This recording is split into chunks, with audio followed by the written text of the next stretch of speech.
Bienvenidos a un nuevo video, en esta oportunidad para hablar sobre la selección ecuatoriana, que sobre todo allá se ha generado mucho debate en torno a la figura de su seleccionador, y para eso he traído un amigo, un invitado, un periodista, Paolo Delgado, con el que quiero hablar directamente cómo está Ecuador, cómo fue su año y cómo lo ve para la Copa del Mundo. Paolo, primero, muchas gracias por pasarte por mi canal.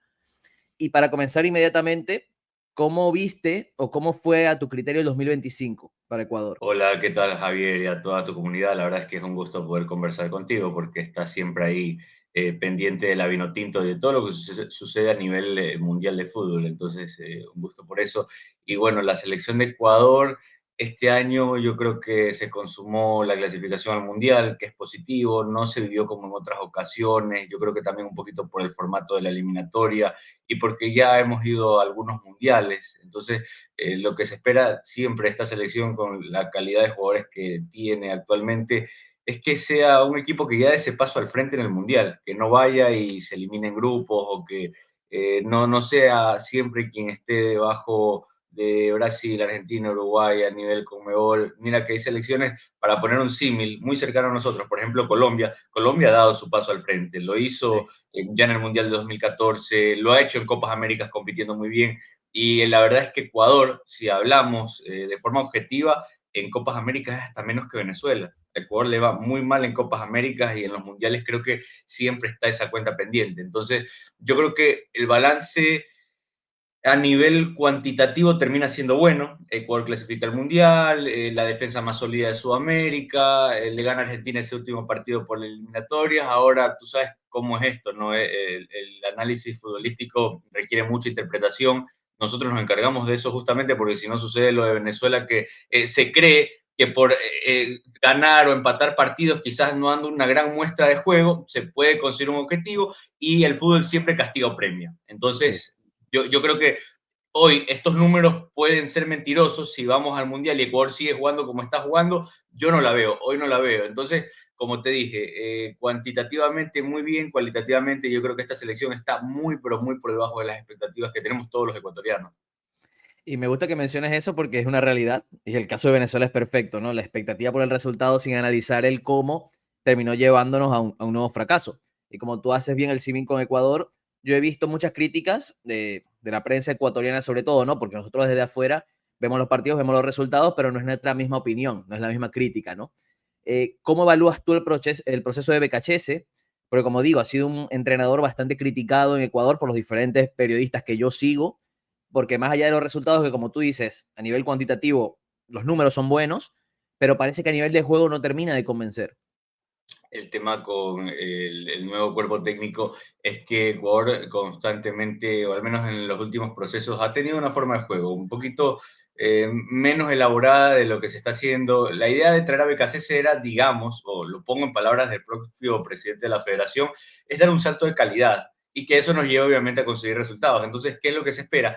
Que este equipo sea más combinativo, que cambie totalmente la forma de jugar, que sea una expresión de juego un poquito más estructurada, más elaborada en torno a la calidad de futbolistas que tienen. Ok, entonces para eso lo traes a BKCS y ¿qué pasa? Que realmente nos ha cambiado mucho el ADN de equipo que tenemos, porque ¿qué es Ecuador? Y para mí esto siempre va a ser Ecuador.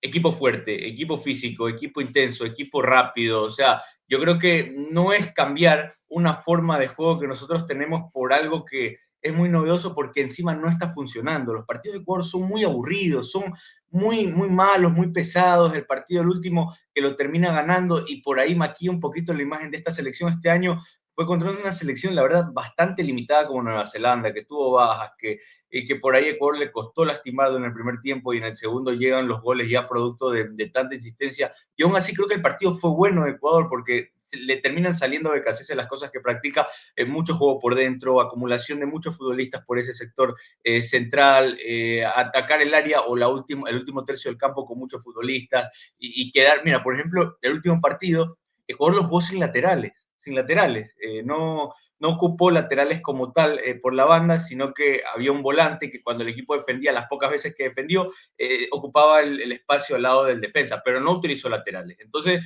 es tan anti-ADN Ecuador y eso nos genera un choque porque nosotros hemos visto, yo te puedo nombrar al menos 5 selecciones que juegan o jugaron mejor que esta y no tenían los jugadores que tienen estas. Eran muchos jugadores del medio local, mucho aprovechar la altura, con técnicos que quizás no, en su momento también fueron criticados, pero que hoy vemos este proceso y yo creo que la crítica va a eso, que hemos perdido nuestro ADN, a que estamos intentando jugar algo. En síntesis, para terminar completamente esta idea, mira, el último partido contra Nueva Zelanda, cuando el equipo tenía la pelota, armaba casi que un 2-3-5, como ver al City de Guardiola. Ese Sí. tipo de ideas está implementando Becasés acá. Yo no digo que él no trabaje, o yo no digo que su idea no llega a los futbolistas, está llegando. Este equipo juega como quiere Becasés, esa es la realidad. Ahora, creo que es incorrecta la forma o cómo estamos buscando, porque yo creo que Guardiola tiene muchas sesiones de trabajo con sus futbolistas, yo creo que Guardiola tiene a los mejores futbolistas del planeta, a los que más cuestan, por algo están ahí, y acá es muy distinto, tienes jugadores que si bien están en un buen momento y en buenas ligas, les quieres meter un montón de táctica, un montón de cosas que a nivel de selecciones es imposible porque no cuentas con el tiempo para implementarlo y se ve en la cancha que el equipo se nota muy incómodo. Yo lo decía cuando jugamos contra Nueva Zelanda, Moisés Caicedo en selección parece un jugador de 5 puntos, Vite parece de 4 puntos, Nilson Angulo parece un jugador de 3 puntos, entonces todos llegan acá, Pacho mismo, Pacho defiende muy mal en la selección de Ecuador y en el PSG es uno de los mejores defensas del mundo, entonces eso te habla de que el equipo realmente disminuye su rendimiento porque está en un esquema un poco incómodo. Los futbolistas igual están con BKCS porque, no sé, les gusta su forma o el profesor les sabe llegar, pero no hay esa ruptura entre el director técnico con los jugadores. Yo no veo para nada de eso. Lo que veo es esto, es que queremos jugar como el City de Guardiola, pero no somos el City de Guardiola, somos la selección de Ecuador y yo creo que hay que ser un poquito más lógico, utilizar lateral, que el lateral apoye al extremo y hacer 2 versus 1 por banda, es entrar, buscar al área si hay doble 9 o si hay un solo punta, jugar con un enganche o no jugar con un enganche, jugar con 2 volantes, pero que el equipo sea más lógico en sus intenciones porque hay, yo creo que todos en el mundo se pueden dar cuenta que Ecuador tiene futbolistas de élite actualmente que nunca los hemos tenido. Me gusta mucho eso que mencionas porque se está alejando BKHS, ¿no? Por su propuesta. Ojo que no es culpa de BKHS esto, al final lo tratan y lo contratan para eso y es su idea de juego, ¿no? Pero se está alejando un poco Ecuador, ¿no? De ese ADN, esas raíces que le habían funcionado. Tú bien mencionas equipo muy de banda, físico, ofensivo, que creo que, claro, con BKHS, más allá de que veamos otra cosa, más una manera de jugar más posicional, más de intentar dominar con balón y a partir de Muy ahí posicional. eso obviamente va limitando a ciertos futbolistas. Eso me parece interesante porque también tú agregas lo de los jugadores de élite. Y ahora quiero comenzar a armar como un posible 11 de Ecuador de cara a lo que puede ser el Mundial y obviamente vamos a ir incorporando ese análisis, porque si comenzamos con la defensa, contando el portero, ahí es que vemos que Ecuador tiene de las mejores defensas por rendimiento, posiblemente la mejor defensa de América, y por nombres propios también entra en esa pelea, algo que posiblemente años atrás no te podías haber planteado no solamente Ecuador, sino cualquier selección que no fuese Argentina, Uruguay y Brasil. ¿Cómo ves esa defensa de Ecuador de cara al Mundial? Nombre por nombre y después un poquito de funcionamiento también. Bueno, yo creo que lo mejor que tenemos es la defensa. Todos están en un buen momento y están también en pleno apogeo porque son muy jóvenes, en buenos clubes, juegan siempre y destacan, no solo que juegan, destacan en Champions. O sea, Sí. Joel Ordóñez juega y destaca en su club en Bélgica, en Champions también. Pacho, ni qué decirlo, campeón de Champions, primer ecuatoriano en lograrlo. Hincapié, hace poco fichado al Arsenal, un jugador que realmente es de los mejores, yo creo que es el mejor defensa de la historia del Ecuador, para mí, Hincapié. Y más atrás tienes otros futbolistas para el recambio. Y por ejemplo, no sé si viste la noticia hace una semana de un futbolista, un defensa independiente del Valle que con 16 años fue vendido al Chelsea directamente, de Sí, Inel Ordóñez. Entonces, siguen saliendo, siguen saliendo. Yo creo que esa posición, a veces acá en Ecuador, se reclama Independiente del Valle, que ha hecho un gran trabajo formativo, pero de forma irónica se le reclama que no saca un gran delantero, porque eso es lo que nos está faltando, pero sí saca muchos defensas. Entonces, en ese lado yo creo que estamos muy bien cubiertos. Ahora, si te pones a ver los partidos de Ecuador, yo veo que Pacho, Ordóñez, por el mismo esquema y porque juega muy expuesto a Ecuador, tienen problemas para defender cuando vienen a esta selección.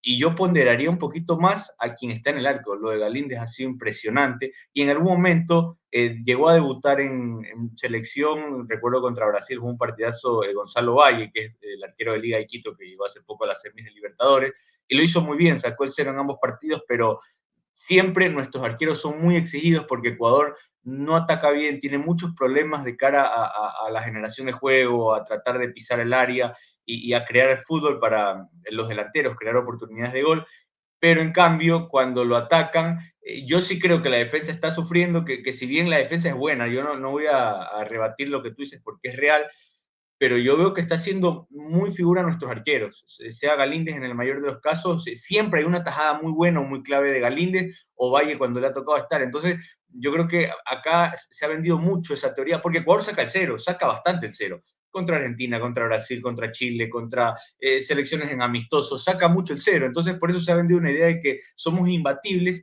cuando si tú ves los partidos, nos llegan bastante y nos llegan de forma clara y el arquero se convierte en figura. Entonces, nuestra defensa es buena, creo que en esta selección no se ve bien por cómo juega el equipo y creo que los arqueros son las figuras. O sea, si hablamos de la defensa como tal, para mí el mérito va para Galíndez, que siempre aparece con una tajada clave. Y ahí sí ponemos nombres propios, Galíndez en portería para el Mundial. Sí, segurísimo, Galíndez. Eh, Como lateral izquierdo, me imagino que iba a estar Pervis. Te digo la verdad, a mi criterio personal, de lo poco que yo rescato de este proceso de BKC, me está gustando bastante Hincapié de lateral izquierdo, que ya lo hizo en algún momento en el Bayer Leverkusen con Xavi Sí. Alonso. Entonces, en estos amistosos ha jugado ahí Hincapié porque es complicado lo de la defensa. BKC se intentó bastante la línea de tres porque da Hincapié, Ordóñez con Pacho, le estaba costando y para él veía que había una parte en la cancha en la cual necesitaba más un volante para crear y le sobraba un defensa. Y también, entonces, de a poco lo ha logrado incorporar al lateral izquierdo y mira que el momento de Pervis es muy bajo. Está en el Milán, fue fichado allá y todo, pero hace poco lo quemó su director técnico, entonces te estás dando cuenta que quizá es un jugador con ciertas intermitencias y que hoy mismo yo creo que Hincapié, a mí me gustaría verlo, Hincapié, porque creo que aparte de ser un buen defensor, tiene mucho criterio para pasar al ataque. O sea, entonces hablamos de una defensa con Hincapié lateral izquierdo, Pacho Ordóñez, y por derecha, tú bien mencionaste, ¿no? La ausencia de un lateral, está jugando Alan Franco ahí, que es El mediocampista, Núñez. que pasa a jugar mucho por dentro, tengo entendido por lo que estamos hablando. Así que imagino que esa sería la línea, ¿no? Línea defensiva, más allá de que con balón el Ojalá equipo cambia. así, yo creo que va a pasar así. Para mí va a ser Franco el lateral derecho, me parece, y créeme, cada vez que yo tengo la oportunidad lo cuestiono. Me parece un escándalo que sea así. O sea, no puedes ir a, o sea, nuestra selección, y las selecciones en el mundo, todos juegan con lateral derecho, y nosotros queremos inventar eso de jugar con un volante de lateral derecho que no ayuda porque siempre nuestro extremo derecho juega 2 versus 1 en contra, porque no tiene un lateral que le pase, porque no jugamos con lateral, y Ecuador siempre se apagan los ataques hasta ese último tercio por ese tipo de cuestiones. Cuando tú ves los partidos de Ecuador, los extremos tanto por derecho o por izquierda tienen la pelota o se las envían a ellos, siempre el pase es hacia atrás porque ellos no pueden encarar. Si ellos encaran, la van a perder porque siempre es 2 versus 1 en contra. Entonces, lo que tú dices es real. Yo creo que va a pasar así. Para mí sería una falta de respeto llegar a un mundial sin un lateral derecho de oficio. Debería jugar para bien o para mal Ángelo Preciado, que es lateral y ya jugó el mundial pasado, incluso, y fue figura en el mundial pasado. Eso me parece, me ha dicho, a mí Preciado me gusta mucho. Creo que, no me acuerdo si fue en el partido contra México, Que pero lo no sé, me acuerdo sacaron. si que lo Sí. sacaron y hubo como cierto revuelo, ¿no? Porque también que yo estaba viendo el partido, debo decir que lo estaba viendo como en segunda pantalla, porque creo que al mismo tiempo estaba jugando Venezuela, no recuerdo bien. Vi cuando lo sacaron, el cambio, como que a nivel táctico, como que no estaba tampoco bien ordenado, porque también se estaba intentando un poco que, creo que Alan Interiorizar. Franco jugase como la... Sí, sí, sí. Es que es eso, y cuando Pervis estaba lo mismo, tienes a Pervis Estupiñán y Ángelo Preciado, creo que sí representan lo que digo, ADN fútbol ecuatoriano, laterales verticales, de ir, de buscar, de entrar, y con algunos problemas en las espaldas, que es normal de nuestros laterales, pero Becasese en este nuevo proceso, ¿qué quiere de sus laterales? Que interioricen. A él no le importa que te pasen, que te ganen la raya, que apoyen al extremo. A ellos, a Becasese y a su cuerpo técnico, lo que les interesa es que formen o que sean un futbolista más en la elaboración al lado de los volantes centrales. Entonces, ahí se genera el choque. Apreciado no lo puedes poner a interiorizado porque no lo va a hacer. O sea, se va a perder por completo. Y Estupiñán, que en algún momento lo hizo en el Brighton, no se ve cómodo en ese rol acá en la selección. Entonces, ese es el tipo de cosas que yo te digo que chocan mucho con nuestra plantilla y con lo que tenemos y que por eso el equipo luce tan mal en la cancha.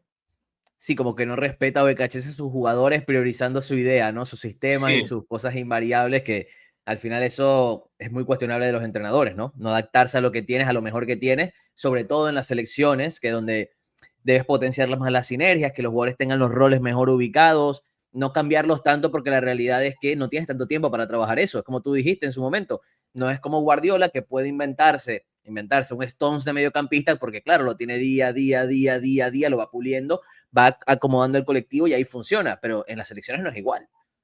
Sí, sí, total. Mira, el ejemplo más o mejor que se me vino a la mente con lo que tú dices, la Argentina es Scaloni. ¿Tú crees que tácticamente ese equipo hay que meterle tantas ideas o tantas cosas? Fluye solito y fluye bien. Claro, claro, y le das el contexto de los jugadores para brillar. Es que yo creo que por ahí va el punto.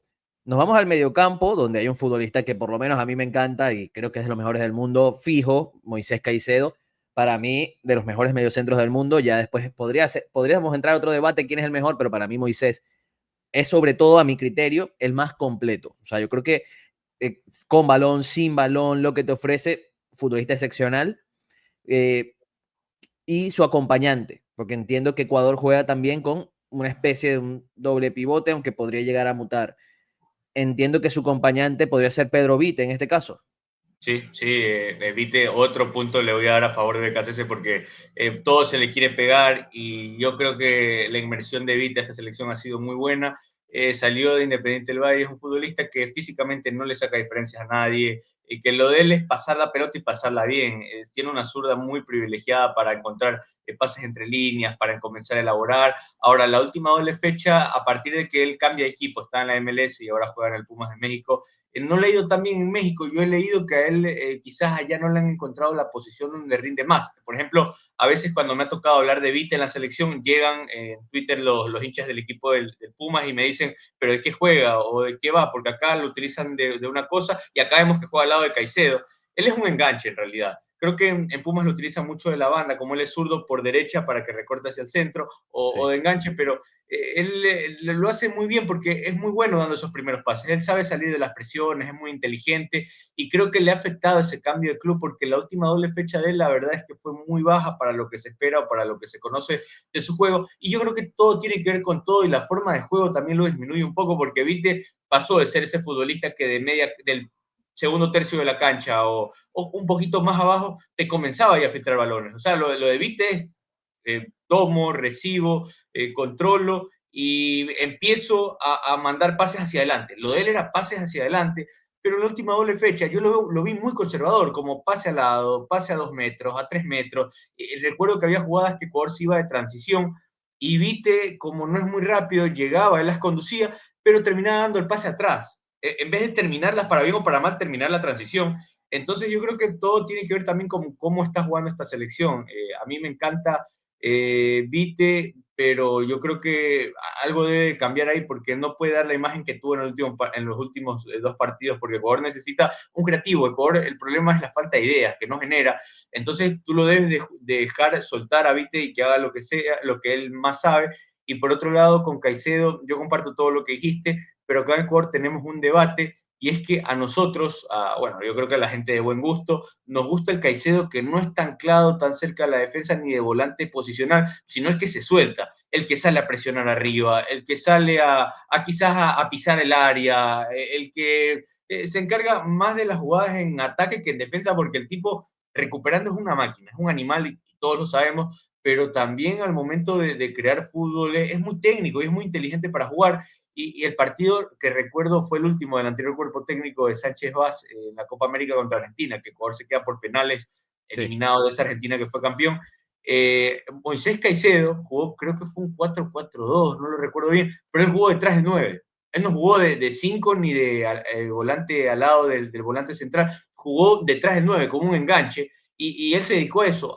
Y fue uno de los el mejor partido, yo creo que del cuerpo técnico anterior y de Ecuador en estos últimos 4 años, después de lo que pasó con Alfaro. Lo de Caicedo fue muy bueno porque presionaba muy arriba. Imagínate, si él presionando en esa zona es muy bueno porque quita el balón, ¿cómo es presionando arriba que está más cerca del área y del arco rival? Y porque se inmiscuía mucho en las jugadas de ataque. Y Caicedo es bueno en todo lo que hace, pero a nosotros nos encanta porque en Independiente del Valle, cuando él salió, cuando juega la Copa Libertadores y todo, en su momento, él jugaba mucho suelto, no jugaba de único volante porque estaba Pellerano, que es un volante muy longevo que tuvo Independiente del Valle en su momento. Sí. Él jugaba muy suelto y lo hacía muy bien. Entonces, nosotros los ecuatorianos que no sabemos lo que sabe el cuerpo técnico de BKCS porque por algo están ahí, pero nosotros siempre nos pareció que lo sencillo para que este equipo haga clic es Franco de 5, como juega en Atlético Mineiro, no de lateral, de 5. Caicedo un poquito más suelto al lado de él, y si quieres Vite como tercer volante, o si no, no, pero que sea Caicedo el que se suelte. A todos nos encanta verlo suelto a Moisés Caicedo porque creemos que ahí se ve lo mejor de él. Pero Que también, comparto, hoy ese es el mediocampo, el que tú dices. sí, me gusta eso porque, bueno, además Moisés, como ya mencioné también, es muy completo. Un jugador que también puede abarcar mucho terreno, que en último tramo hemos visto, por ejemplo, el golazo que le hace al Liverpool de larga distancia, Y está pisando rematando ese mucho último. este año. Sí, o sea, llegando al último tramo tenía también muy buen disparo, o sea, está sumando un recurso ahí. Me hablaste del mediocampista, de un mediocampista creativo, me confeccionaste un mediocampo con Franco, con Caicedo, con Vite. Antes de pasar a las bandas y a los delanteros, ¿qué pasa con Kendry Páez? Porque Eh, era como en el momento de su irrupción, parecía ser ese futbolista que ya en este punto iba a estar un poquito más consolidado en la selección, iba a ser más titular o se iba a hablar más de él.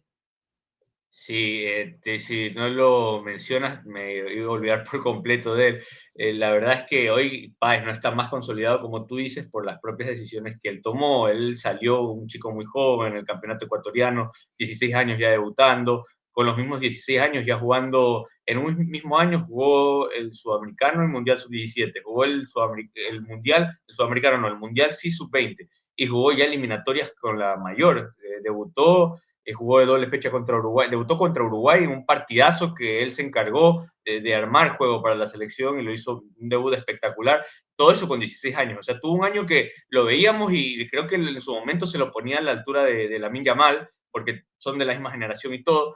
Y luego, no sé qué pasó, muy chico, muy joven, como ustedes dicen allá, muy chamo, se nubló, creo que por todo lo que estaba viviendo muy rápido, y al día siguiente comenzaron a salir las cosas extrafutbolísticas de Páez en esto, metido en esto, y estaba más en la farándula, en otra cosa que en la cancha, y se vio en la cancha. O sea, no es que es por las decisiones de afuera que se lo castiga. No es eso, porque digamos que él se dedicaba a lo que sea que estaba haciendo y seguía en ese nivel, no pasaba nada, pero bajó su nivel. O sea, su nivel bajó. Ya le estaba costando en el fútbol ecuatoriano imponerse, ya comenzó a ser suplente, Gandolfi era el técnico independiente del Valle y lo borró por completo, no le gustó, que tampoco comparto, o sea, si tienes un jugador que está ahí, no le puedes soltar la mano tan rápido, tienes que de alguna forma llevarlo, ya ese cuerpo técnico lo borró por completo, y Páez las últimas semanas o meses en Ecuador estaba entrenando en Independiente, él ya quería irse aquí, ya quería irse a Francia, porque la verdad es que estaba muy, muy quemada su imagen pública, y la gente acá la verdad es que es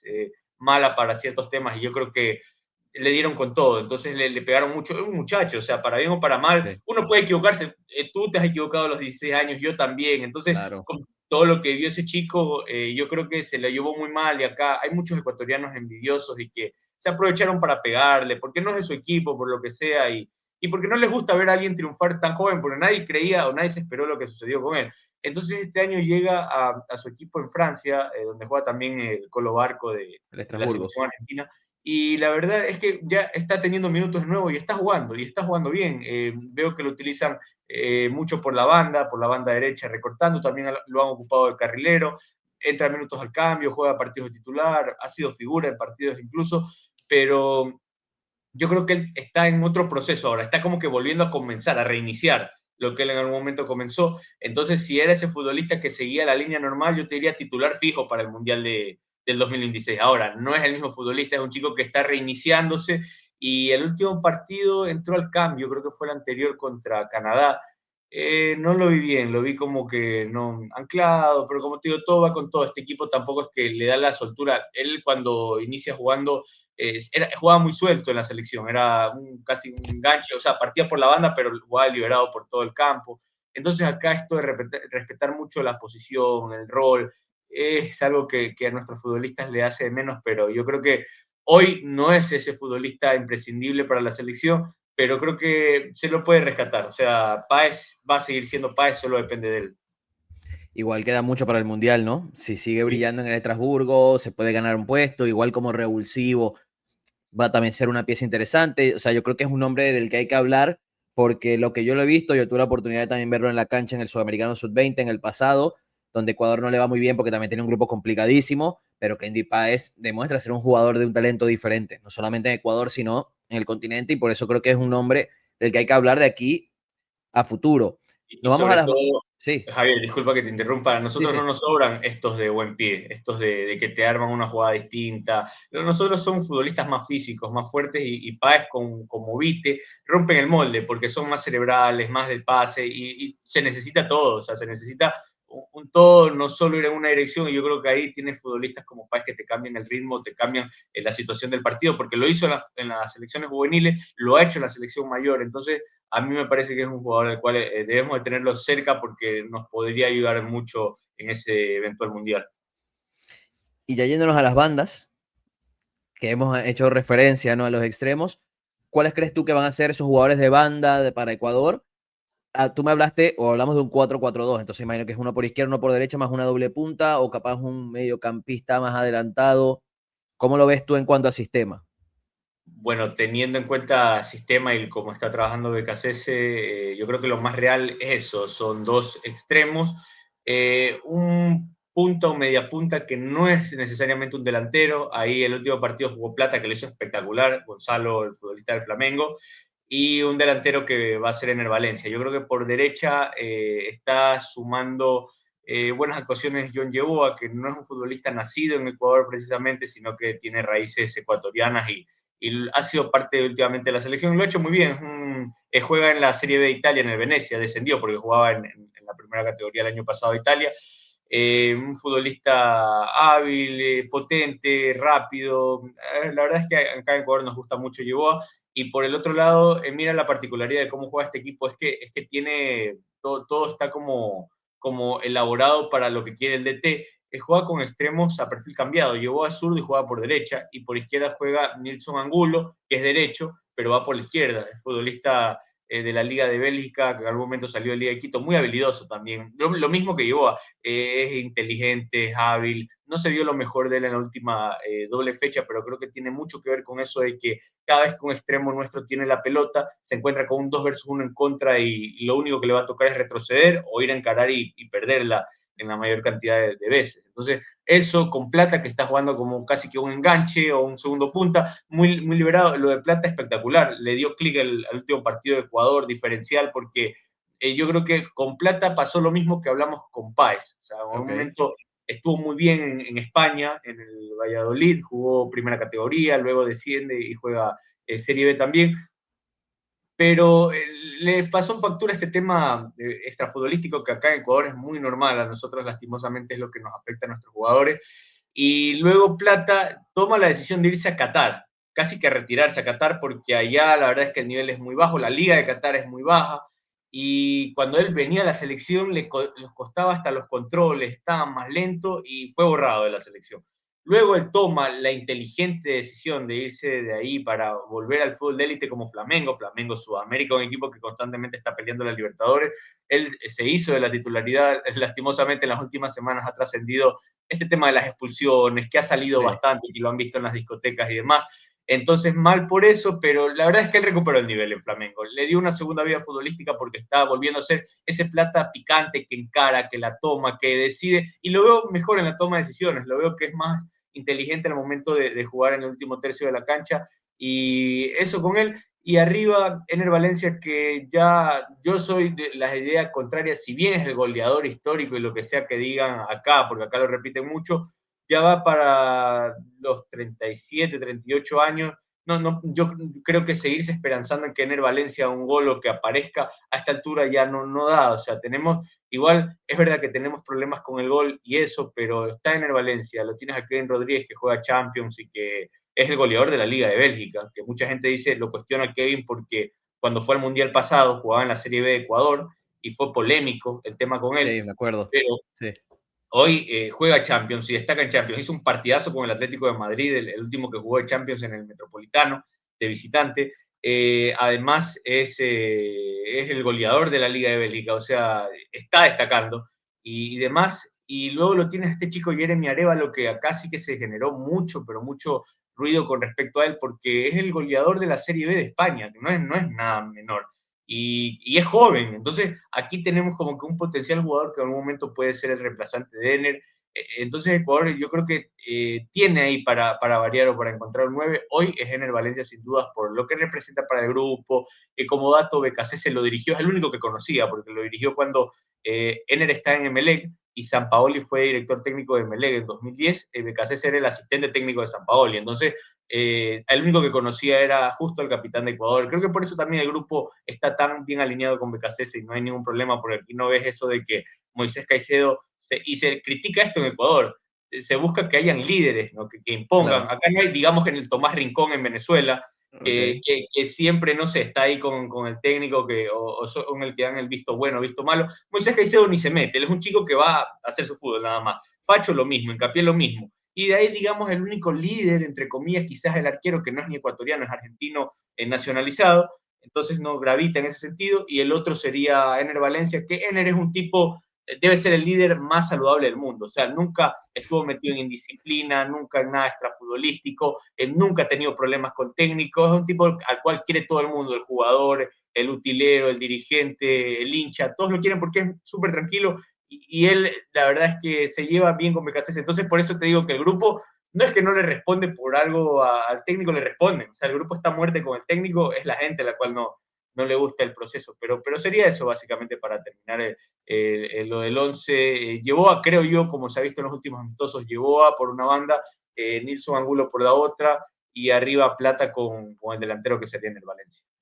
Y lo que me parece interesante eso, aunque también hay que recalcar que Ecuador es una selección, por lo menos en este 11 muy joven. O sea, Muy joven. salvo Galíndez y Ener, bueno, y Alan Franco creo que tiene sus 26, 27 años, el resto tendrán menos de 25, porque Pacho, Caicedo, son jugadores muy, muy jóvenes también. O sea, que no solamente Ecuador tiene el presente actual con esta formación, sino que también tiene la posibilidad de otro proceso con una generación prácticamente igual que va a competir muy bien. Ya después de armar el 11, que a mí me parece muy buen 11, ya después, como hemos dicho, ya después va el tema de cómo lo va manejando el entrenador, su pizarra y lo que quiere implementar.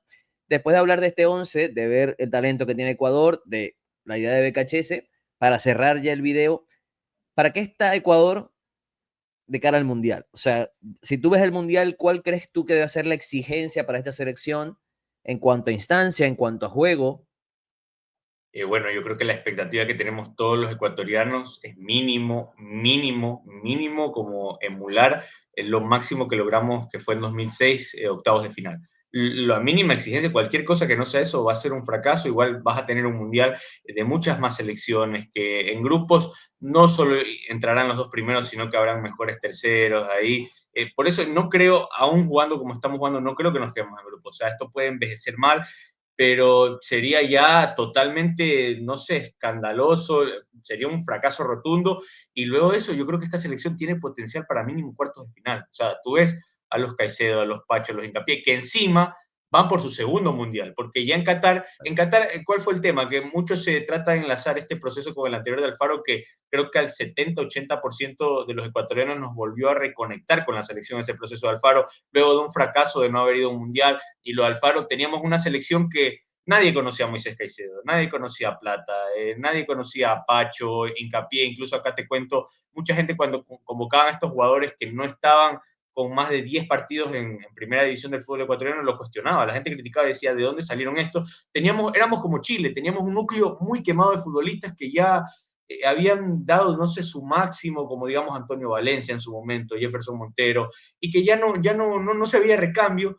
Llega Alfaro y le lava la cara a esta selección. Llega también de la mano del proceso de Independiente del Valle, que comenzó a dar frutos con tantos jugadores sacados de la cantera, y ese equipo hizo clic y se dan las goleadas a Colombia, a Uruguay, se da la primera vez que le ganamos a Chile de visitante, una eliminatoria en la cual era más complicada que la última porque clasificaban solo 5 o 4 de forma directa, y Ecuador clasifica bien con Alfaro, siendo una muralla en defensa. Ahí comenzamos a hacer una muralla en defensa y a tratar de insertar estos futbolistas tan jóvenes, que no era común en Ecuador. En Ecuador era el jugador de la Liga Ecuatoriana de 28, de 30 años, y que tú sabes que la Liga Ecuatoriana está muy lejos de la competencia real, que son estos partidos mundialistas.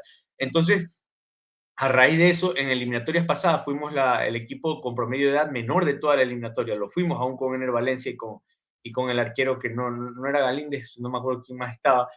Pero bueno, sacando eso, yo creo que fue una decepción completa el Mundial porque Ecuador, o sea, semana a semana se veía como digamos las apuestas, y uno hablaba de Marruecos y uno veía también a este Ecuador, le encasillaban ahí como esos equipos sensación o sorpresas que estaban entrando muy bien al Mundial, y Ecuador le gana a Qatar, que hoy se cumple un aniversario de eso, del debut mundialista de Ecuador contra Qatar, que es la primera vez que una selección le gana al anfitrión en un Sí, Mundial. Es verdad, Qatar era un equipo limitadísimo, todo lo que quieras, sí. no voy a negarlo, pero había que estar y había que lograrlo, y Ay, lo consiguió de exacto. forma muy solvente ante los ojos del mundo. Luego Países Bajos es Países Bajos, o sea, siempre lo va a hacer, siempre va a ser una gran selección. Sí, sí. Creo que está en el top 3, por no decir el mejor partido que yo le he visto a la selección en mi vida. Yo creo que es el mejor que le he visto en mi vida, porque jugaste contra una potencia de ese tamaño y le hiciste ver como un equipo mortal normal. El partido queda, creo que fue 1-1. 1-1, 1-1. Sí, pero Ecuador fue superior. Incluso hay una jugada en el segundo tiempo de Plata que pega en el poste y que todos los ecuatorianos nos lamentamos porque dijimos, esta era nuestra jugada y este era nuestro mundial, y creo que con eso Ecuador ya sumaba 6 puntos y entraba a octavos de final. Entonces, tenías eso, y luego con Senegal, que fue la decepción quizás más grande o una de las más grandes de nuestra historia, y por eso quizás el proceso anterior queda relegado, porque Sí. nos vamos muy tempranos del mundial para la expectativa que generó esta selección. Pero es eso, o sea, en el pasado ya fue Moisés Caicedo a aprender y a decepcionarse. Ya fueron Estupiñán, ya fueron Preciado, fueron casi todos menos en el Valencia. En el Valencia era el único que sabía lo que era jugar al Mundial, porque lo hizo en 2014. Pero ya todos, este núcleo joven ya fue y ya supo lo que es fracasar y vivir en primera persona la inexperiencia, porque eran muchos chicos inexpertos que no estaban en el nivel que están hoy. Hoy ya son otros futbolistas. Ya hoy, si tienes al volante del Chelsea que la está rompiendo a nivel mundial, esperas que te lleve a unos octavos de final. Si lo tienes a Pacho, campeón de Champions, esperas que te lleve a otro nivel. Entonces la expectativa acá es alta, es mínimo octavos de final, pero todos sabemos que el potencial es de cuartos de final. O sea, tenemos esto, Colombia lo logró en 2014, ¿por qué no lo podemos lograr nosotros si tenemos una gran selección de nombres, pero siempre nos dejan dudas el rendimiento y el juego que a nadie le está gustando como juega Ecuador? Yo comparto tu expectativa, o sea, yo me la confío mucho en Ecuador, la veo como una muy buena selección, salvo esto, lo que hablamos del juego, pero al final, ya cuando comienza el Mundial, las dinámicas, todo va cambiando, hay algo que es clave, lastimosamente, que es impredecible, que es el cuadro. Puedes hacer un grupo perfecto, te toca una mejor tercera y te puedes topar, me lo invento, Alemania, y claro, ya es un partido diferente, ¿no? O sea, no puedes decir, bueno, a Alemania le ganamos. Bueno, es un partido que hay que jugar, o sea, obviamente, ya ahí todo va cambiando, pero yo sí creo que Ecuador tiene el potencial. Yo sí creo que Ecuador puede hacer una gran Copa del Mundo y bueno, tocará esperar. No sé si quieres dejar algo para el cierre. No que únicamente que acá en Ecuador se debate o se trata también de llevar esta idea a la mesa a la gente de la federación de hagamos, todavía estamos a tiempo. Es que nosotros ya vemos cómo vamos a jugar con BKCS y vamos a jugar de esta manera tan aburrida, digamos, o que no nos representa como el juego que normalmente hacemos.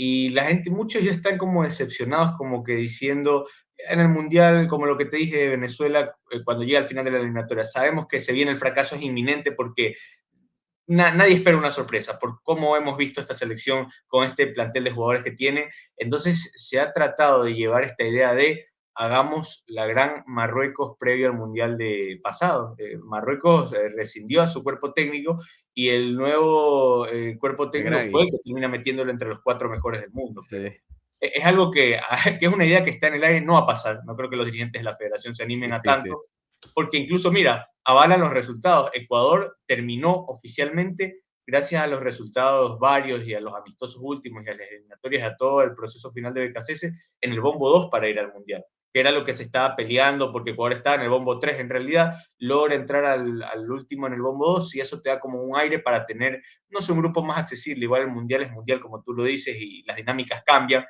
Pero bueno, la gente cree que con otro cuerpo técnico se puede corregir esto, pero la realidad es que cada vez falta menos tiempo y yo creo que ya esto es lo que es y esto es lo que nos va a tocar vivir, para bien o para mal.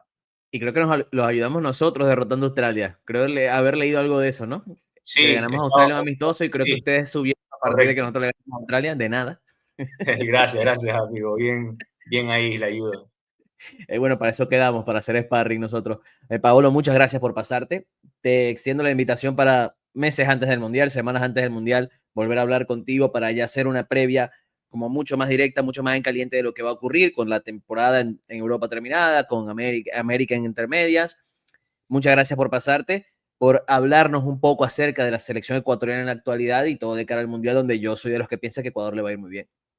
No, gracias a ti, la verdad encantado de estar en este espacio y cuando quieras, aquí estamos para hablar de la selección de fútbol ecuatoriano, fútbol mundial, lo que se pueda lograr con gusto vamos a estar y nada, también arriba Venezuela, país hermano, que yo creo que más temprano que tarde va a llegar a un mundial, pero eso sí, la forma en la que llegue Venezuela al mundial va a ser cuando realmente represente o muestre en la cancha que es un equipo que debe llegar al mundial, no especulando porque así si bien pueden llegar al Mundial y en el Mundial no va a pasar nada. Entonces es mejor encontrar una forma o una línea que te lleve al resultado y no viceversa. Tenemos que aprender. No hemos aprendido todavía y hay miedo, pero bueno, tenemos que aprender para que eso llegue a ocurrir, la verdad. No, ya tranquilo, va a pasar en cualquier momento porque Venezuela tiene la calidad de futbolistas para llegar a eso. Muchas gracias, amigos. Recuerden todos suscribirse al canal, darle a la campanita para que estén atentos a todo el contenido que voy a seguir publicando porque se viene el Mundial y obviamente se vienen muchas cosas, sobre todo las selecciones sudamericanas, con varios invitados para ir hablando de todos de cara a lo que va a ser el torneo que se va a jugar el próximo año en Canadá, Estados Unidos y México.